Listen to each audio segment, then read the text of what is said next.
So, are you all sick of me talking about Hazbin Hotel? I don't really care. It's my special interest. Deal with it. I'm a Hazbin Hotel channel for now. Today, this has definitely been talked about before, but I want to have my own take on it. Today, we're talking about Hazbin Hotel and Helluva bosses' daddy issues. So yeah, literally almost every character in the whole Helluverse has daddy issues, and I don't understand why. From what I can tell, Viv has a pretty good relationship with her dad. Like, unless there's like some kind of like thing in the past that happened between them that I'm not aware about. But as far as I can tell, her and her dad get along pretty well. So I don't really get why literally all of her characters have daddy issues. And it's like a recurring theme, and it's starting to get a bit like cliche now. Like, and whenever you see like a new Helluva boss or Hazbin Hotel character, you're like, what's wrong with their dad? Like, you know? So I don't know what that's about, but I don't know how long this video is going to be, but we're just going to get right into it. So obviously we're starting with Lucifer and Charlie, the Morning Stars. So she doesn't actually have like an issue with her dad personally. It's more like the issue is that Lucifer is depressed because of what happened with him in heaven and the fact he's trapped in hell and can't even, get rid of the sinners because he can't touch them. So yeah, I kind of get why he kind of kept himself. Like, it's a shame on Charlie. Like, there's a lot of, like, because we saw in the flashback in episode 4, yeah, no, 5, episode 5, that, they did have some moments, but it seems like Lilith kind of put a wedge between them, to be honest. I don't know if that was intentional or not. We have to wait and see until Lilith appears, but, yeah. Seems like she kind of put a wedge between their relationship as well, and she kept them distant. Was that intentional? I don't know. And even then, Charlie always talks about how, like, her dad only contacts her when he, like, really needs something. Like, he contacted her to go see Adam because, yeah, he's not going to want to see Adam. Like, he literally stole Adam's wife. I don't think he wants to see Adam, and Adam doesn't want to see him. So, yeah, but Charlie does phone Lucifer to come and see the hotel and see if he can help out. And he's happy to get a phone call from her because they hardly ever speak because he just keeps himself in his palace with his ducks. That is real, by the way. But yeah, he thinks that the hotel's dumb, but he still comes over because he's excited to see Charlie. So yeah, but he puts Charlie's dream down like really fast and really hard, saying that sinners are irredeemable monsters. And Charlie, like, is upset at him, obviously, but then he tells her why he feels this way, because he actually did try and help sinners before, but they didn't listen to him. Like, heaven didn't listen to him. And then that's when they sing More Than Anything, which is my favourite song from season 1. It's the first song that really gave me, like, the feels. But yeah, so obviously he sings to Charlie about how, like, heaven didn't listen and that he doesn't want them to hurt her because he's the only thing worth fighting for. But Charlie tells him that, like, she's gonna stick by her dream, and then that inspires him, and he even says, I've been dying to find out who you are, and she says, I've been waiting, wanting the same thing.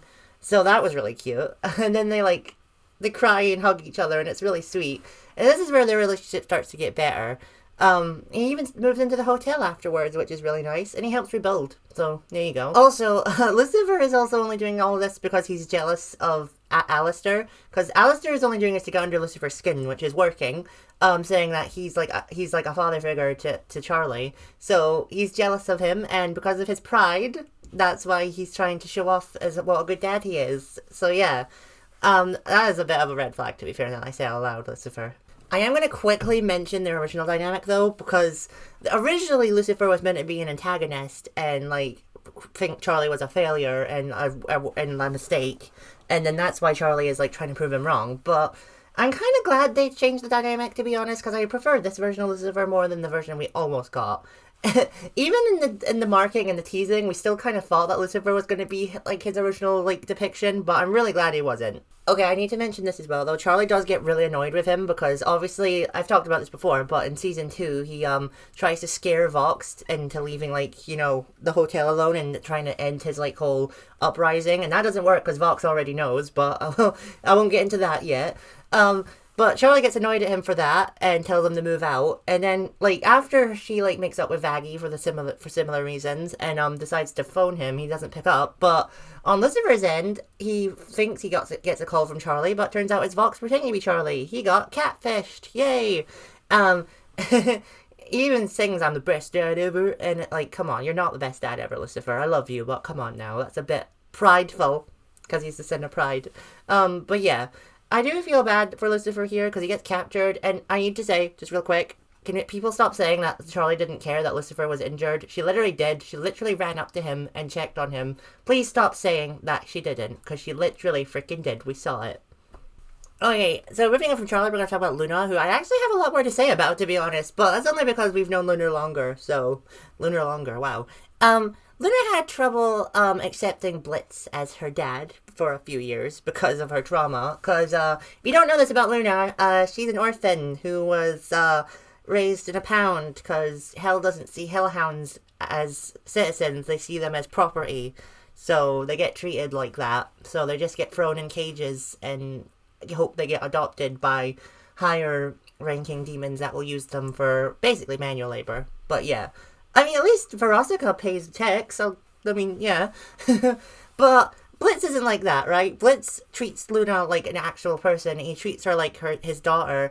The only problem is because when Blitz adopted Luna, he was like 30 and she was 18.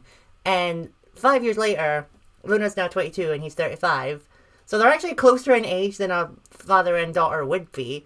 So Luna is like, nah, you're not my dad, yeah. So that's quite weird. She's very appreciative deep down though of how like the life that Blitz has given her though.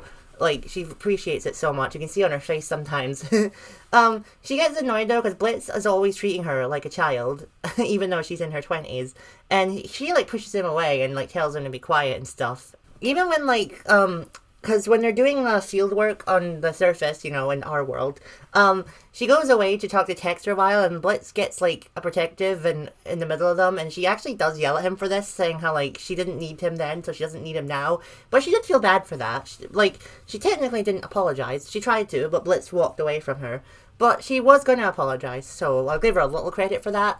But yeah, she still has a long way to go. So a few episodes later, she's at Bee's party, but then she starts to not like it because I guess she's kind of jealous of Bee because she has a crush on Tex, but Tex is dating Bee. I'm not going to get into that because I have a whole video planned for that. But yeah, so she decides to leave and she asks Blitz to pick her up. But what she doesn't know is that Blitz had a really bad night already, like literally at the exact same time. But even then, he still goes to pick her up because he'll always put Luna before anyone else. And we're going to talk about that even more in a little bit. Don't worry. So, yeah, he picks Luna up, and Luna's, like, sad, and he makes sure that she's okay. But then turns out that Blitz's old friends are at the party, and they ask him to join them, and then one of the other Hellhounds starts flirting with Luna, and that's when she wants to go back in. And she's like, well, these people know you, so you can come too. And then Blitz decides to be like, okay, we'll do it. And then Blitz ends up getting really drunk. And Luna's actually in on it. Like, she's really proud and actually says, that's my dad. Like, so there you go. She's actually proud of Blitz and actually called him dad for the first time. Bee tells Luna that Blitz is kind of having a bad time and, like, causing problems. So she goes to check on him, sees that he's, like, in the middle of an orgy. Her words, not mine. And decides to take him home. And when they get home, he, like, is drunk, obviously, and he starts saying how, like, he's gonna die alone and asks if Luna will be there. And then just says, I'll be there, Dad. And then the episode kind of ends. I mean, it ends on him being sick, but we're not gonna get into that here. Okay, but literally, the next day, probably, this is a bit of a problem I have with her character here. So, Blitz only asked her to, like, be nicer to, their clients, but Luna takes this as an attack and starts getting physically violent with him, which kind of felt out of nowhere, to be honest. Like, I can understand, like, being mad at him, but, like, up until this point, she's never been physically violent with him. Like, she pushes him away sometimes, but that's not, like, physically violent. That's just, like, please get out of my space. Like, you know what I mean? But no, she's full on throwing things at him, hitting him with things, and it's, like, picking him up by the collar, and I'm like, what are you doing? Like, okay, so a little bit of context, though. For the longest time, the Bee episode was missing because, since Bee is voiced by Kesha, and Kesha's record label did not allow her to sing, so they had to cancel the episode for a while and redub the singing. So we didn't see that context. So a lot of people were like, oh, it makes sense. We have a missing episode. Okay, the episode's not missing now. Still doesn't make sense. She was literally calling him dad now. Why is she being physically violent with him? Like, I get maybe it was a relapse and, like, she felt attacked, but I don't know, I just feel like this doesn't make sense. Like, if she was physical with him the whole time, I could get it, but no. Like, this felt very out of place for me. Like, I felt like this should have happened before the Bee episode, which to be fair, they did air that way, so I'm just gonna headcanon that the P episode happened after this, alright? Because it makes more sense that way. She does realize the error of her ways by the end of the episode when she talks to Via about her dad. And then she's like, you know, this is when she, like, realizes that Blitz is trying to be nice and be her dad. Even then, she still kicks him in the balls, so, yeah. But, yeah, I guess it's a start. And she does push him away with the book, but, again, that's not that bad, because that's just pushing him away to keep her, you know, space. So I don't have a problem with that, that's fine. But she does smile at him, though, which I think's cute. Still felt a bit of a place to be physically violent with him, though. Right, I forgot to write this down, but I'm talking about it. So, Luna has to get a shot, and Blitz has been waiting for 5 years to get this. I'm going to mention Stolas a little bit here as well. I've got Stolas' own thing here, but we're going to mention him here because he's actually important, because it's actually a parallel here. So, I'll talk about this more, but Stolas, invited Blitz to his and Via's day out, just so he could spend time with her, and it's like, come on now. But Stolas has literally been kidnapped and is about to be murdered by Stryker here.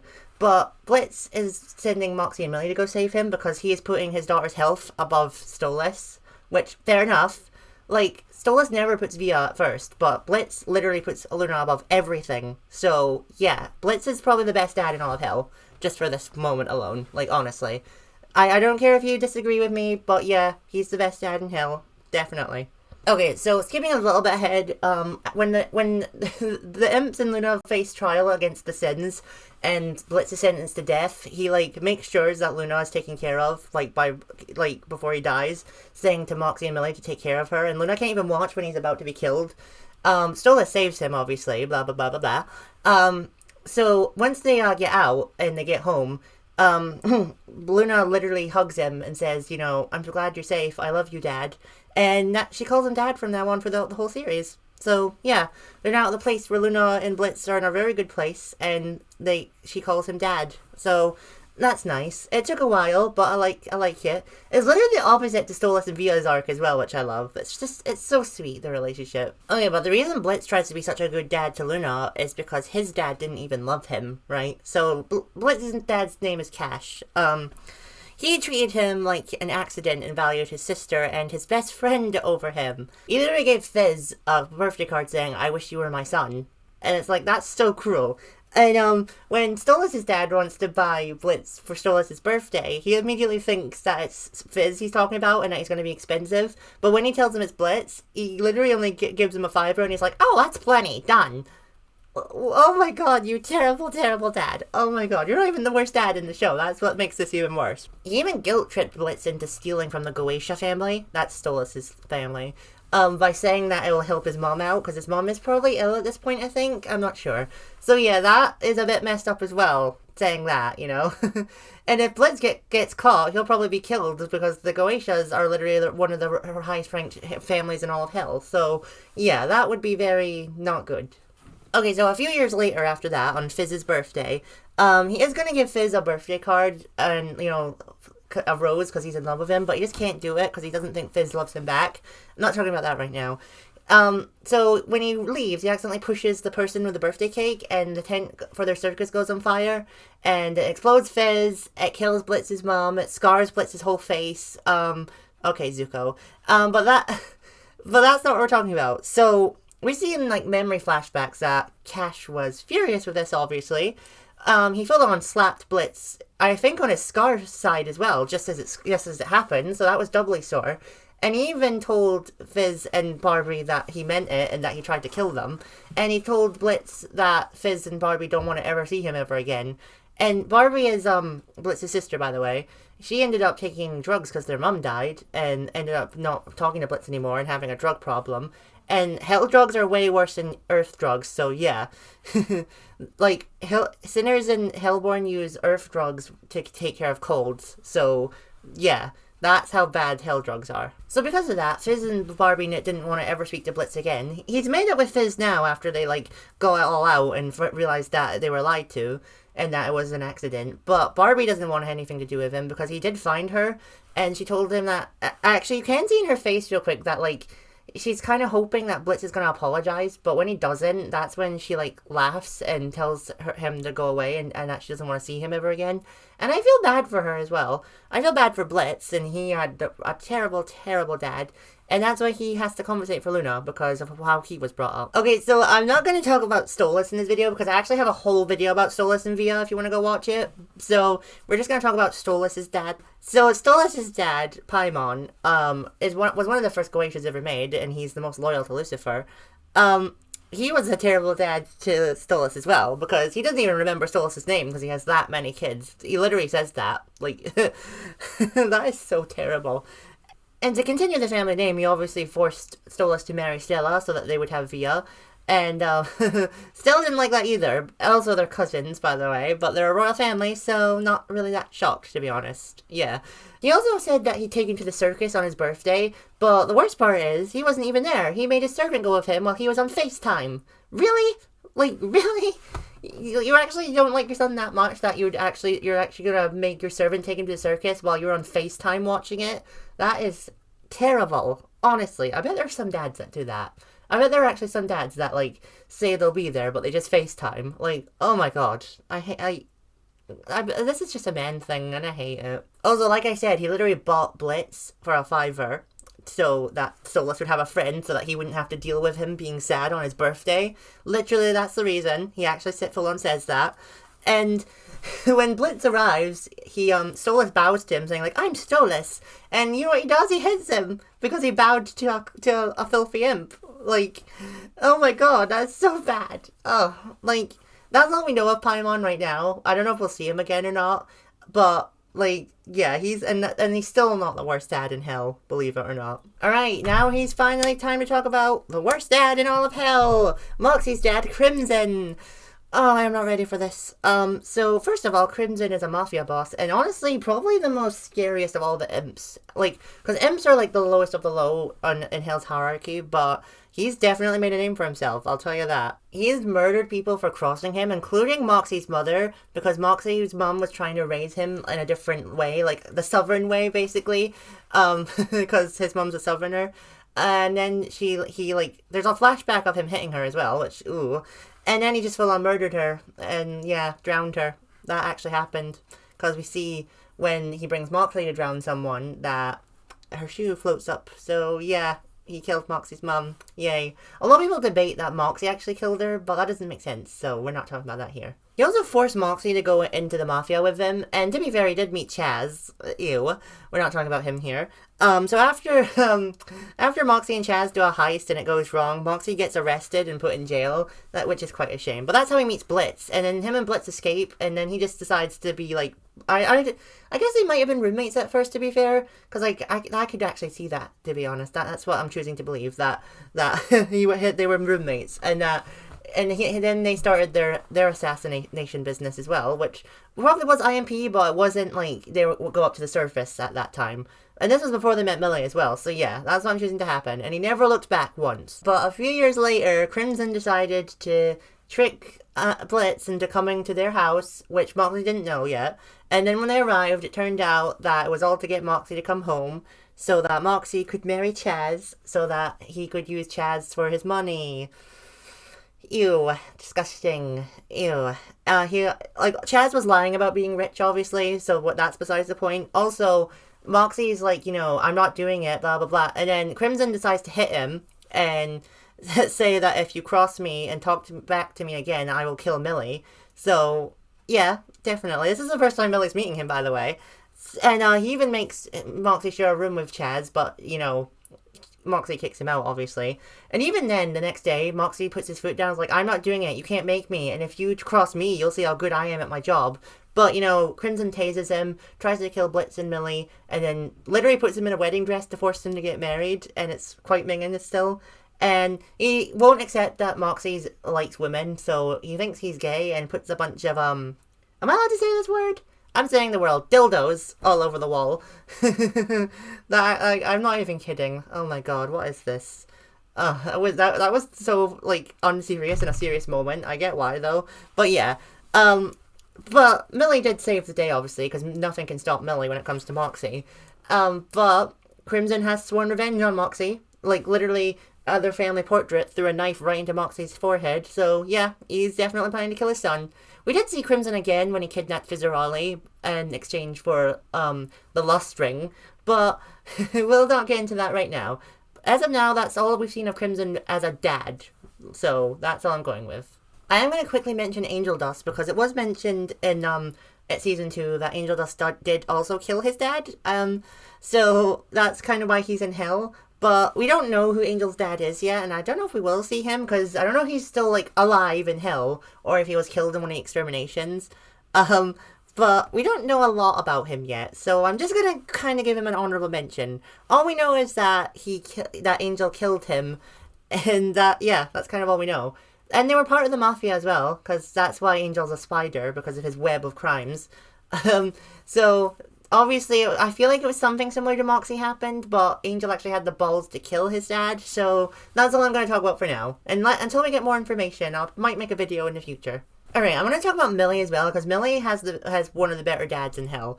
Like, he's not as good as Blitz as a dad, but Millie's dad's pretty cool. He's chill. He doesn't like Moxie, though, and he kind of like Stryker more than Moxie. I kind of thought they were going to, like, try and make Millie go out with Stryker, but I'm kind of glad they didn't. That would have been too cliche. But yeah, to be fair, though, he does kind of yell at Millie near the end, because, like, Millie, like, gets captured by Stryker, and, like, her arm and leg break, and, like, he's kind of annoyed at her that she didn't, like, you know, get away from him quicker. And Moxie calls him out for this, and he actually, like, nods at Moxie, like, fair enough. So, yeah. But he's a good dad to all of his kids, because Millie has a lot of siblings. 2 of them are trans. I love that. So, yeah. The fact that they accept their trans kids as well shows that they're pretty good parents. So, I'm repeating myself, Millie has a better dad than most other characters. Alright, last but not least, I do want to talk about Abel. Now, we don't really know much about Abel and Adam's relationship, because we never once ever saw them on screen together. All we know is that Adam never liked him, and he preferred his other son, Cain, is that his name, over Abel? And Abel kind of, like, feels bad about that, and he wishes that he was Cain. Literally wishes he was his brother instead of him, so that's quite sad. He is becoming kind of like his dad now, but just a better version, really. I like Abel, I hate Adam, because Abel's now the leader of the Angel Army now that Adam is dead. And at first he didn't know what to do, and Lute just walked all over him, but at the end he puts his foot down when Lute takes things too far and tells her to fall back, and she actually listens, because for the first time she sees him as, you know, her superior, so that's cool. I've been recording for 32 minutes. I don't know how that happened, but that's my video on the Helluverse's dad problem. It's getting a bit cliche now, and I think we need more plot points that aren't about daddy issues, in my opinion. Yeah. There's even, like, technically other characters that have daddy issues as well. Like, technically Vaggie does, but we're not getting into that here, because technically Vaggie doesn't have a dad, but you could also argue that Adam is her dad, but then that's also really creepy as well. So, we're not getting into that here. No. But let me know who you think is Hell's greatest dad, and why is it Blitz. And please like and subscribe, and I'll see you next time. Bye!